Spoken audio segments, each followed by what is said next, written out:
Hello and welcome to the All 12 Signs video series for the Virgo new moon that is happening on the 2nd or 3rd of September depending on where you live. My name's Chloe. I work with card divination, astrology, and I channel multi-dimensional energies through my body, both in the form of physical and vocal light language. This all brings in, it's all happening throughout the reading, and it brings in a level of downloads and activation codes around healing, attunement, and alignment. You may have responses to them, whether it's through your own physical movements, your own vocal light language. Whether you do or not, it's still happening. It will just be if you're not having any immediate response, it's happening internally and recalibrating your energy field. This is the All 12 Signs series for the Virgo retrograde, so I'm going to be reading for all of the signs. There is a collective reading already done where I break down the astrology of this moon in a lot more detail. Also did a collective tarot reading as well to sort of see what the intention of the moon is on its most integrated, expansive frequency that helps you understand at the root of everything, whether it be challenges or blessings, what the intention of the moon is that we'll then be working with over the next 6 months. So I'm going to keep this short and I'm going to be reading for Libra first. Libra rising. How we doing, Libra? So I read for the rising sign. So for those of you who have Libra elsewhere in your chart, look to the house that it's in, the themes of that house, and you want to apply those themes as well as all the meaning you've got going on in the sign of Libra to the messages that come through. So this is going to be a quick little reading for the Virgo new moon. And where is this happening for you, Libra rising? This is happening in your 12th house. This is why I'm doing this reading first. The 12th house can be a bit of a difficult house. It is the unconscious spaces, what's going on behind the scenes, that which is hidden. And so often in those unconscious spaces are trauma responses and limiting beliefs. So we get anxiety, depression, loss, grief, isolation, all of that good stuff going on in the 12th house. But underneath all of that is the magic of your soul. And this is one of the cosmic tricks of the universe of hiding that away from us. And in order to get there, we got to do some deep self-work. So you've got a new moon here. This is a great time to set new intentions around your mental health, around working with grief, around revealing and working with unconscious responses as well as trauma responses that may have an impact on the rest of the chart, but may feel quite difficult to tap into. So this is a great time to set a seed, to consciously see over the next cycle, to bring things into illumination that were hidden in the unconscious. Another great seed to plant in a new moon in the 12th is an alignment around the magic of your soul, of seeing what your unconscious responses are over the next 6 months that link you back into this Virgo energy. Now, this moon is being ruled by Mercury, and Mercury's over in the sign of Leo. So this means we have what's called mutual reception. And this is an alignment of the sun in Virgo ruled by Mercury, and Mercury in the sun's ruled sign of Leo.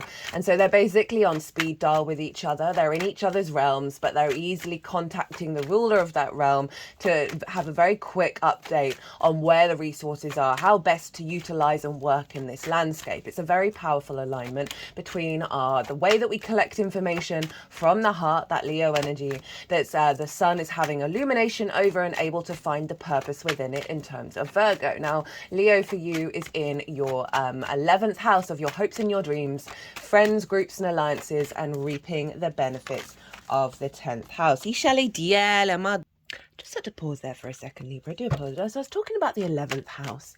And so there's going to be themes around the unconscious spaces, any blocks there, as well as any magic around your hopes and dreams. So any limiting beliefs, any frustrations that cause you anxiety around whether your hopes and dreams are manifesting, how you connect to bigger groups and how you are yourself in those groups, and whether you're reaping the benefits from your 10th house in the way that serves you.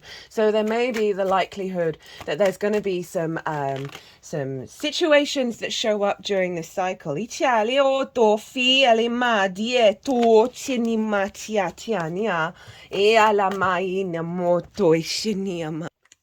Sorry about that again, Libra. Just there's things going on that I just had to pause a couple of times. I do apologize.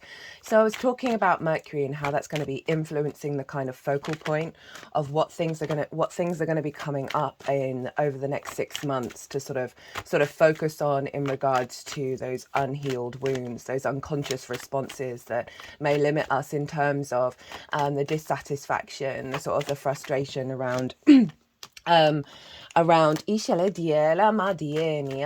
around things that aren't quite manifesting, of not really being in formation. And it's interesting with Mercury being in the 11th in terms of reaping the benefits from the 10th house, because this moon is opposing Saturn. It's the last moon that we're going to have in the sign of Virgo that's doing so. This also is not an eclipse. We're going to have a Pisces eclipse, because then we're going to have the Pisces full moon very close to the nodes, even though the nodes are still going to be in Aries and Libra. So this is kind of the setup for the big full moon that we're going to have next year in Virgo, where it will be conjunct Saturn, it will be conjunct the nodes. So this is the prep work that you're doing for that really big shift that you're going to have as the nodes move into those signs.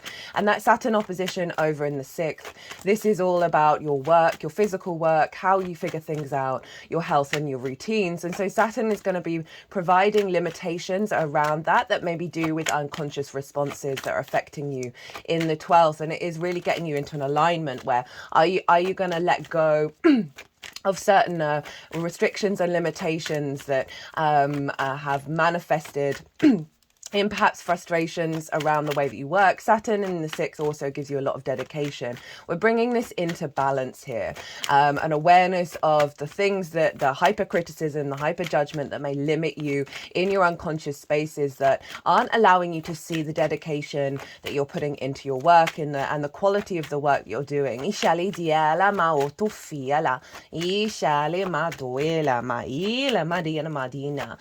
3 piles here. There's going to be the first pile, which is what's the intention of this moon? What's the intention of how it's going to manifest? The second pile is going to be the challenge and how to work with it, right? And then the third pile is how to amplify and work with this new moon over the next 6 months that will take you up to the Virgo new moon next year. We have Vesta conjunct the sun and the moon, and I love Vesta in the 12th. She represents dedication and devotion to your inner soul contract. So there's going to be a lot of core wounds that are potentially going to come up, and just trust and know and observe and let it unfold and watch what information you're gathering around all of this. And it's a very yin energy. It's earth and water with that Saturn opposition. So it is all about the observation. It is all about the unfolding and not letting yourself get into hypercriticism and hyper judgment around the feelings that you may be feeling that this moon is going to be bringing up, because it's just bringing it up in order to help release it.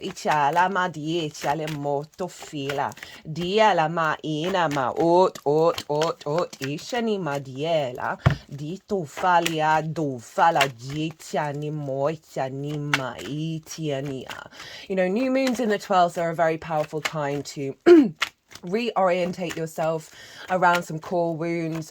Pluto's just moved back into Capricorn, which is linked into the family, the ancestors, past life energy. We have a lot of trauma there. And so Pluto's facilitating this releasing of a lot of the final hurdle really around that. And so obviously we learn a lot of unconscious responses from our parental figures. So again, this may be bringing those things up as well. I've done a Pluto, excuse me, in Capricorn transit series. And as that's squaring your Libra energy, I really would recommend going to check that out. We're not going to have that transit in our lifetime. So this is a really big shift that's happening here.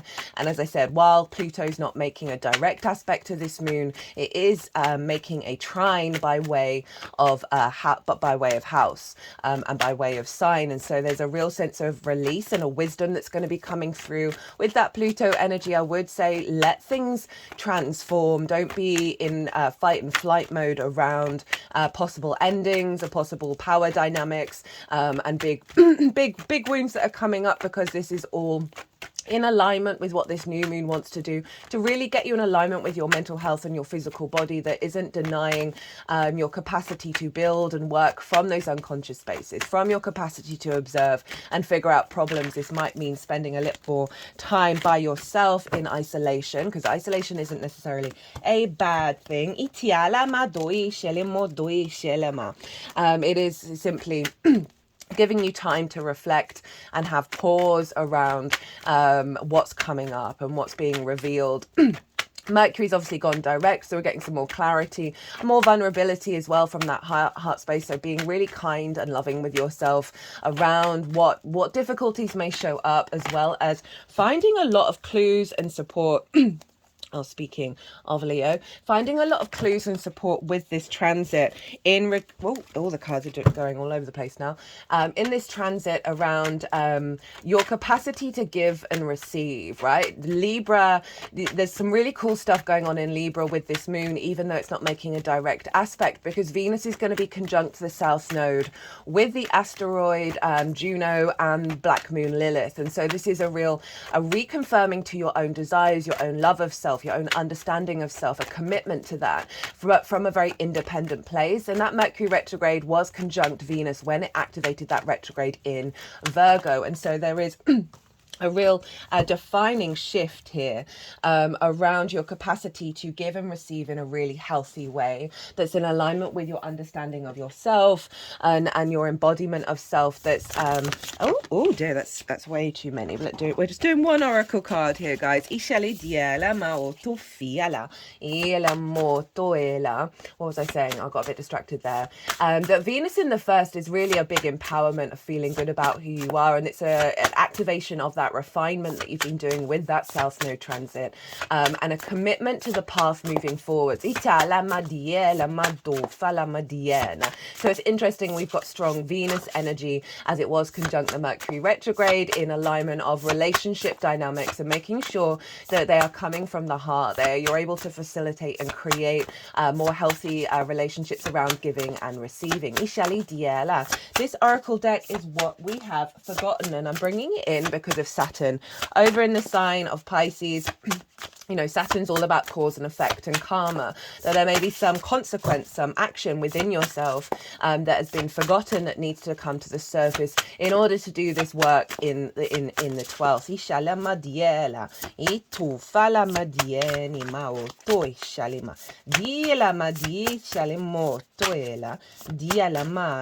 There's a collective reading, by the way, guys. I think I forgot to mention that at the beginning, where I break down the astrology in way more detail of the bigger intent around this moon. I also did a collective tarot reading, and there's a lot more astrology going on, not a crazy amount with this moon, but I talk more about the eclipse cycles and the significance of what we're coming into with the Pisces Virgo axis, also about practical magic, about how overall this is helping us bring magic of Pisces, the concrete reality of understanding the way that you work, having pride in that, being able to tap into that sort of expansive compassion, synchronistic, non-rational energy, and that Virgo energy being able to facilitate it and create from the unconscious spaces rather than being limited by those trauma responses. Okay, let's crack on with the tarot. Let's just sort these out.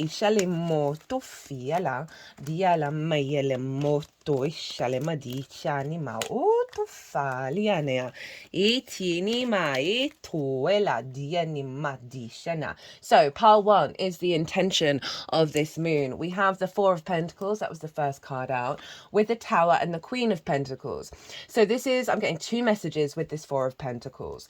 The traditional way of looking at it is things that you've held onto, right, that have actually limited you, the sense of restriction, core principles, core trauma responses that you've held on to. And the Tower, this is Mars energy, Uranus energy as well. Uranus happens to be squaring Mercury at the time of this moon.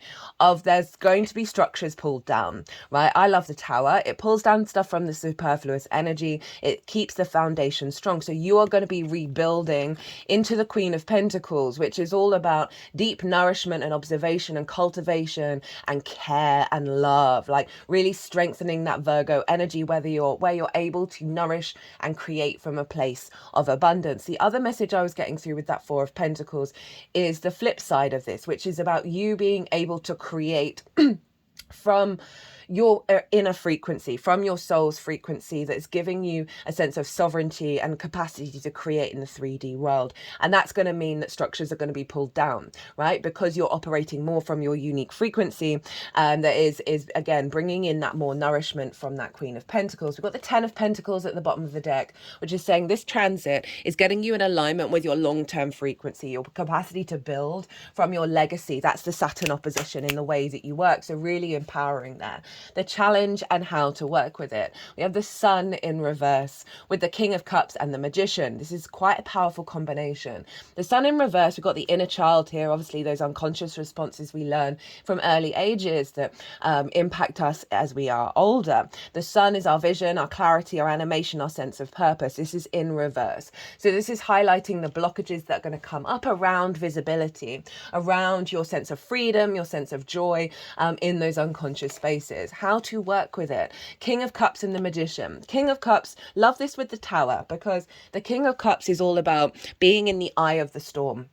Right, that the world around you can still be chaotic, but you can be in your own sovereign nature, your own emotional control, and your capacity to work with those emotions from a higher perspective.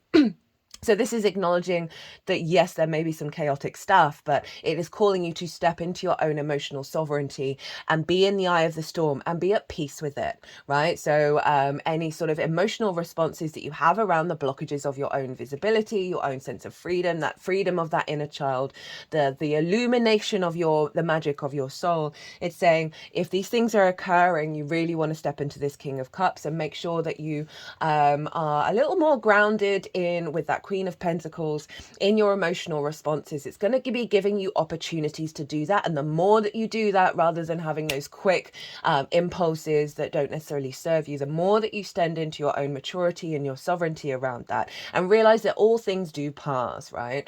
That means that you're going to be activating time and time again, letting your body know that you are in alignment, that you are in control. And it's come with the Magician. This is Mercury's card. So there's this element of you genuinely have all the resources you need in order to tackle everything. And this is about being able to manifest from this sense of emotional control, because of the examples that are coming up, that you're going to have a real knock-on effect around your capacity to observe the environment around you and realize that there are resources rather than difficulties. Oh, it turned off. Didn't mean to do that. We have for how to work with this energy, how to amplify the intention. The Nine of Wands, this is a Strength card, and the Lovers. So you've got some big major arcana showing up with how to help you work with this. The Nine of Wands is this sense of feeling all by yourself, right? Always being on the defensive, feeling like people are coming at you.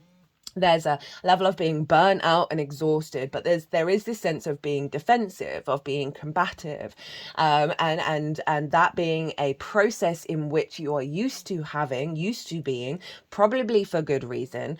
But this energy is saying you've got to look at this in a different way. You've got to try and shift your perspective, because we have the Strength card, so Fire and then Leo. So this can be around your hopes and your dreams, how you connect to groups, whether you receive the benefits from the 10th house. So it's kind of mirroring what I've already brought in terms of talking about the astrology. This card is all about love and kindness. So it was funny that came up when I was just talking about it.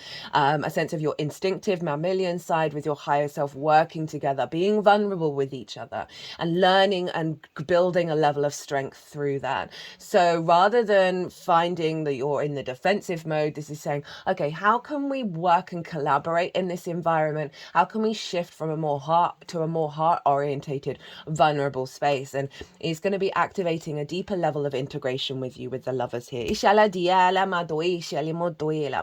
have Gemini up in your ninth house of perspectives. Right, so how you perceive yourself in the world, how you perceive the world itself. And so it's calling you to look more in a playful, more open, more curious way about that. This is bringing in alignment with the masculine, feminine, and spirit, and saying that this is a real sense of unification here around your capacity to make the right decisions that serve you in the long term. So again, through this love and kindness, you're bringing in a level of integration and also feeling love for yourself, feeling love for those unconscious responses with a level of love and kindness, with a real tenderness that you may not necessarily give to yourself, but perhaps you give to other people, and really reorientating that back into your own frequency. Your oracle card for what we've forgotten is the element of air, number 31, light as a feather. In Western occult theory, the elements are seen as being hierarchical: spirit, fire, air, water, and earth, with the first elements being more spiritual and perfect and the last elements being more material and base, although no less special. Air is the element that prepares us for the acceptance of spirit. The only times we can perceive air are when it's cold, or when we feel the breath from our lungs, or when we feel the breeze or are hit with brutal winds and force. Sorry,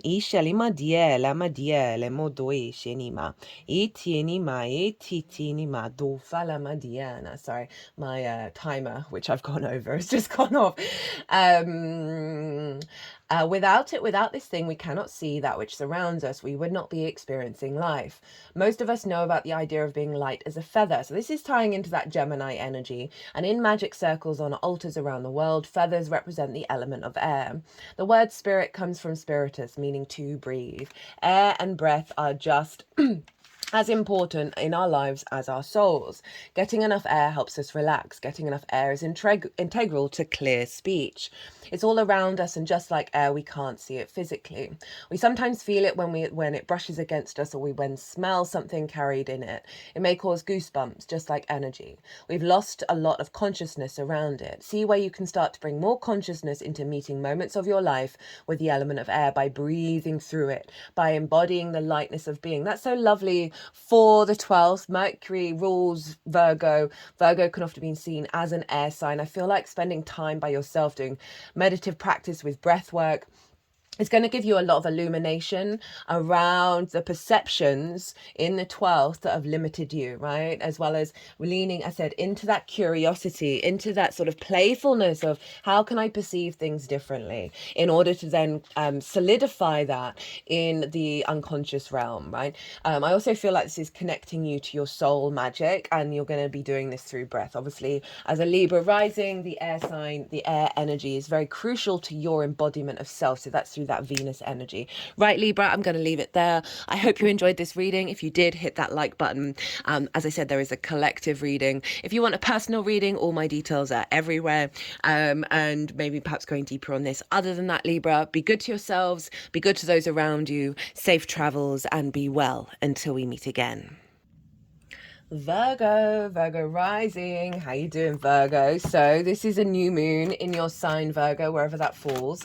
I read for the rising sign. So for those of you who don't have Virgo in the first house, look to the house that it does fall in. Look to the themes of that house. The themes of that house, you want to apply those themes as well as all the other meaning you've got going on in the sign of Virgo to the messages that come through, because it will be as if that Virgo energy has now energetically moved to the first house. So the astrology for the rising sign will still link in. You just got to add on your Virgo meaning on top of it. So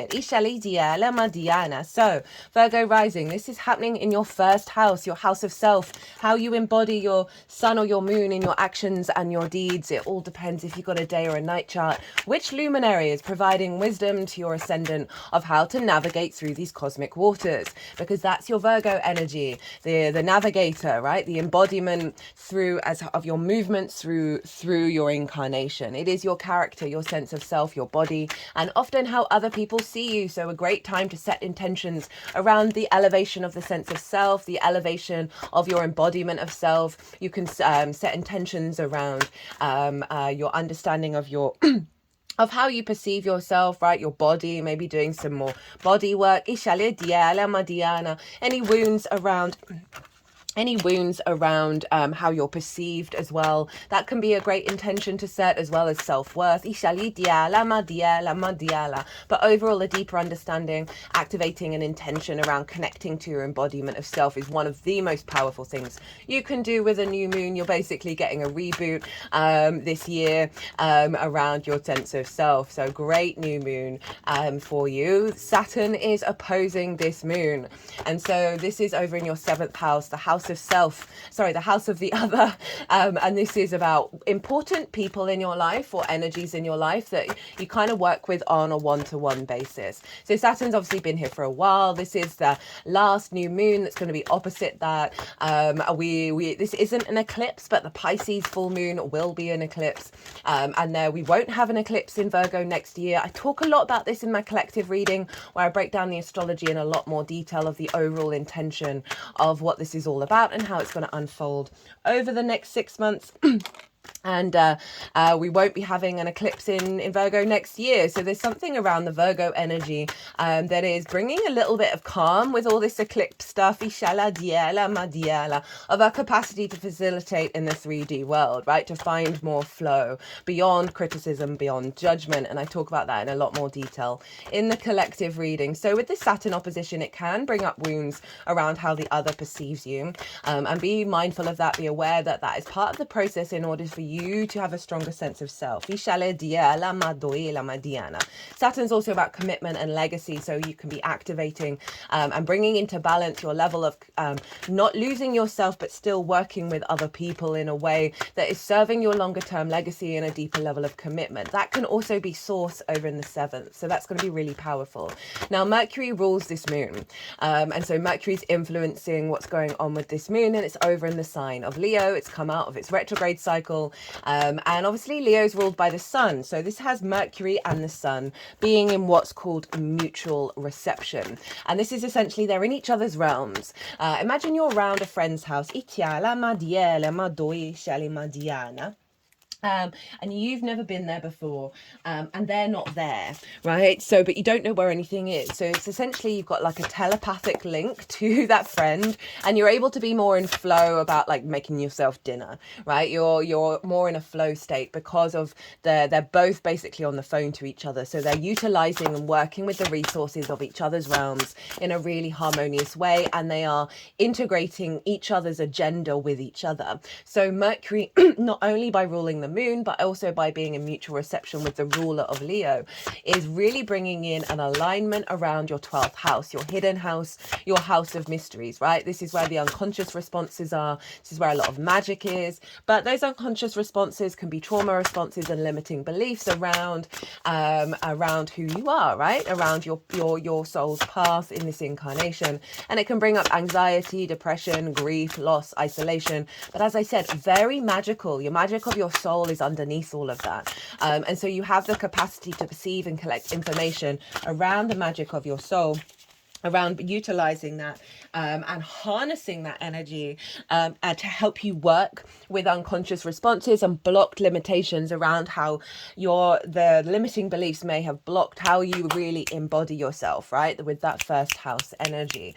So that's a really harmonious energy facilitating this new moon of helping bring things to light, right? You might notice it in your actions, in your embodiment of self, some limiting beliefs, and just be really open to that, particularly around the other, right? With Saturn being there. Right, so any distortions around how you perceive yourself that may have been impacted by the other, based off of like perhaps trauma responses and love languages that we learned from our early years, that have had an impact on how you commit to commitment and integrity, or how the other does that to you as well. All of this is coming into balance. Is there anything else that I wanted to say? Vesta's in your sign at the moment, Virgo. I love Vesta. She's one of my, I love all of them, but big fan of Vesta. She is about devotion and dedication. So moving through the first house, and also your inherent soul frequency and the reconnection to that. So she's moving through your first house at the moment. So you've got a real dedication to self and your embodiment of self and how you perceive yourself. There's a real devotion here to tending to that process. And she's conjunct the sun and the moon. And so I absolutely love that, of giving us a higher level of of our capacity to facilitate the magic of Pisces into our 3D environment. And as I said, I talk about that so much in the in the collective reading, collective tarot. Ishali dia la madoet in mo to Dialama dialia dielema doe shalema itinima ot. Right, so let's crack into it. So this first pile is the intention of the moon, of what its core desire is to manifest over the next 6 months. We have the Sun card, we have the Empress with the Knight of Swords. So there is a real alignment of your own vision of self, right? We have the inner child here. We have this child who's very free. They're very playful. There's a lot of light here, and a lot of illumination of your own purpose, of your sense of self and your embodiment of it through a more joyous, freedom orientated perspective, right? So those releases in the 12th are going to be facilitating a lightness of being. Ato ela Diana. We have Venus, who I forgot to mention, who's doing some really cool stuff over in the sign of Libra. She's not making aspects to this moon, but she's conjunct the South Node with the asteroid Juno and Black Moon Lilith. So this is a reconnection to your desires, your love, your harmony of, and a commitment to that, the refinement of that, the deepening of the elevation of that esoteric journey that you've gone on with the South Node. And Black Moon Lilith, incredibly independent. And this is in your second house of your skills and tools of how to manifest and bring in regular income. It's what things that you value and how you value yourself. So Venus is doing an upgrade around how you value yourself, which will have an impact on your skills and your tools of how you manifest. And so this is a very strong energy. Venus was conjunct Mercury at the time of the Mercury retrograde in the sign of Virgo, which was all about an alignment of healthy dynamics around the information that you collect, share, and receive, around healthier giving and receiving, right? Being more vulnerable, being more open, and being more accepting of your, that vulnerability is activating higher levels of being able to give and receive. So I love that we got this strong Venus energy with a Virgo moon, and that moon is close to where the retrograde began as well. So there's an alignment around your own value that's getting embodied in your sense of self. You may see your instinctive actions being more reflective of the capacity for you to manifest in the world. So here's Venus, right? She's bringing in a level of creativity, a rebirth, feeling good in the 3D world, very fertile energy, but overall just a real Venusian energy of love, desire of self, right? Your ability to create through your embodiment. Diana. We then have the Knight of Swords. So this is with this alignment, we have the capacity to act with clarity through your actions, right? So that 12th house energy is going to clear out some clutter, which is going to bring more alignment to the clarity of your actions and your embodiment of your perspectives. So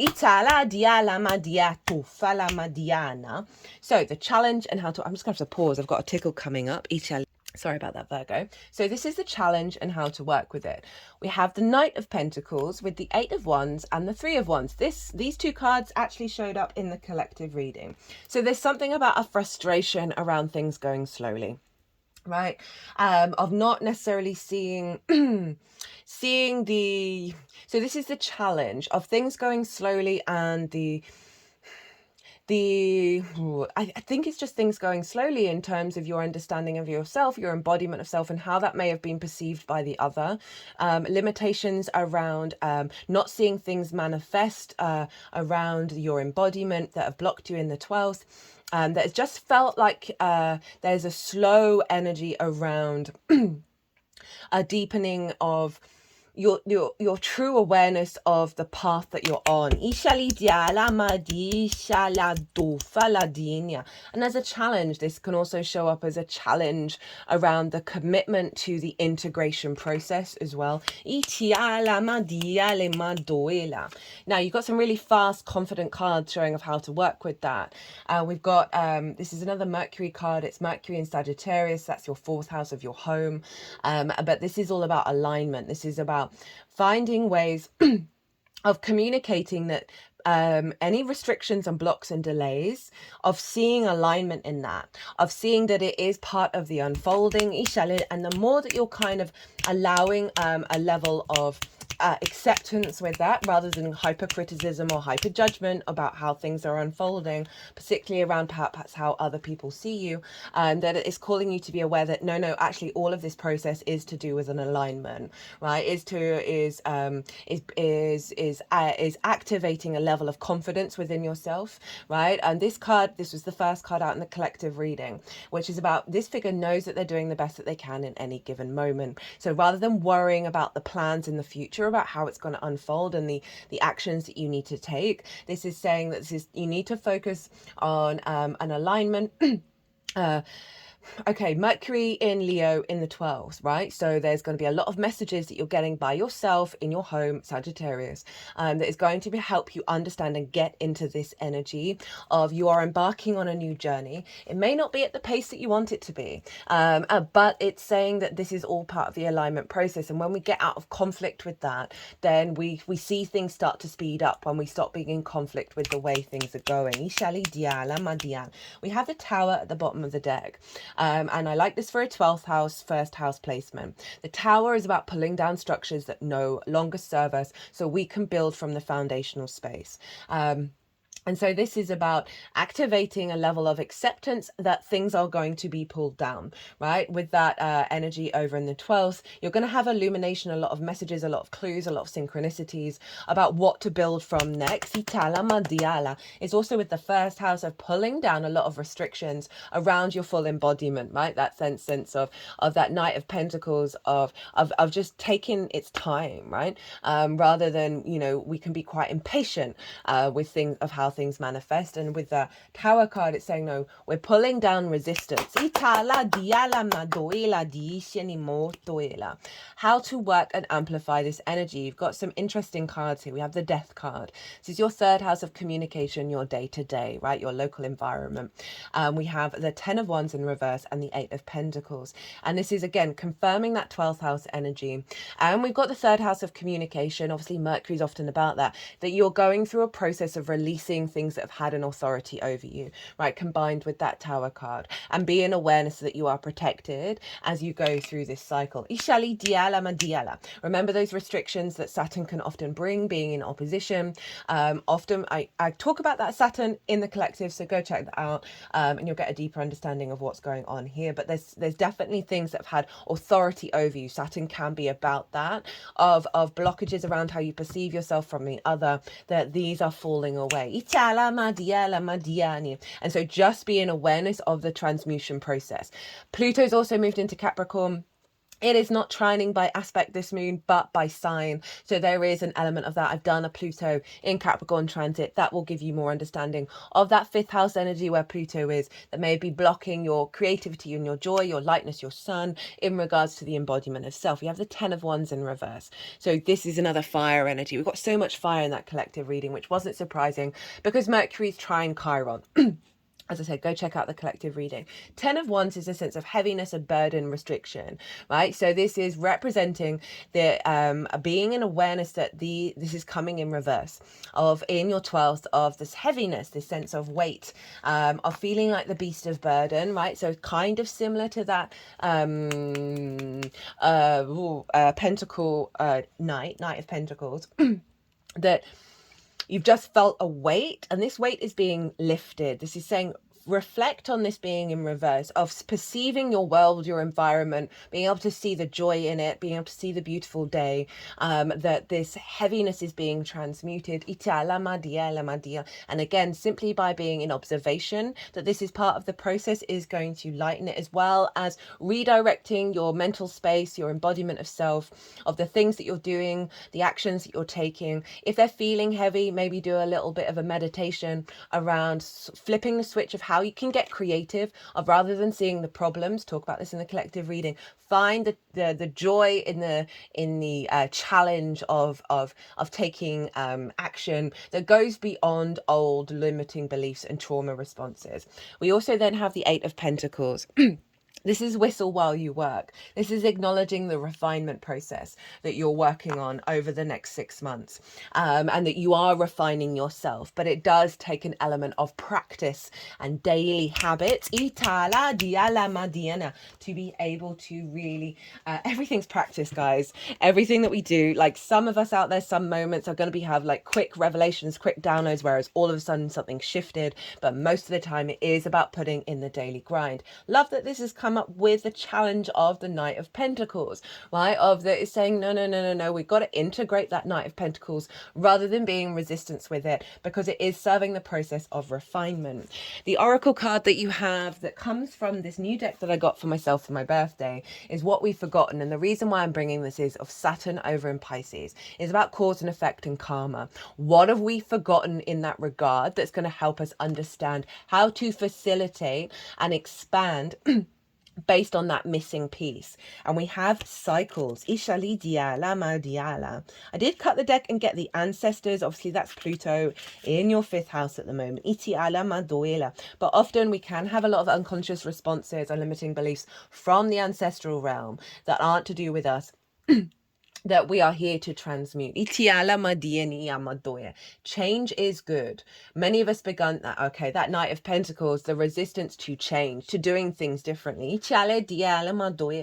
Many of us begun to remember that we are impacted by the positions of the planets, lol, especially in relation to our own position in life. The moon pulls on the tides, seasons change, yet our collective withdrawal of human participation in cosmic and natural cycles, including ignoring our spiritual practice and our gifts, there we go, has been pretty catastrophic for both nature and us.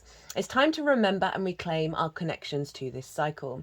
We've ignored the cycles and therefore ourselves. We haven't been slowing down in the winter. No wonder we can find ourselves in depression during its months. In the cavern created from the hole we've dug into the earth, or a couch, there is a great meaning behind nature's cycles and systems that can help us to live better, more gently and with more grace, to help us glide easily through the challenges of life. Without the seasons, the cold dark of winter, the time of rest, nature wouldn't have the energy it's needed for growth spurts in spring. Same for us. We've been conditioned to see the earth is somehow less alive than it is, as if the earth isn't as creative and purposeful as we are. This week, honor the natural cycles of the time you are in. You may want to check the phase of the moon, position of the planets, or just acknowledge the current time of year. Consider how these things could impact the week ahead. Breadcrumbs. So it's kind of highlighting what I was saying about the integration of that Knight of Pentacles via the Eight of Pentacles, of acknowledging the power of that slowdown, of that rest. Again, with Mercury in the 12th, can be spending time in a state of isolation, state of meditation, in order to recalibrate yourself, so you can then take the powerful steps that you need in regards to the self. We've got the Knight of Swords as the end card for the intention. So this slowness, this heaviness is being shifted, that you're having more clarity through your actions, more speed through your actions, because of the surrender to this energy. Right, Virgo, I'm going to leave it at that. I hope you enjoyed this reading. I hope it resonated. If it did, don't forget to hit that like button. As always, it's an honor and a privilege to read for you all. If you want a personal reading, my details are all over the place, perhaps going further into this. As I said, there's lots of stuff about the eclipse cycle linked into this, so go check out that collective reading. Be good to yourself, Virgo. Be good to those around you. Safe travels and be well until we meet again.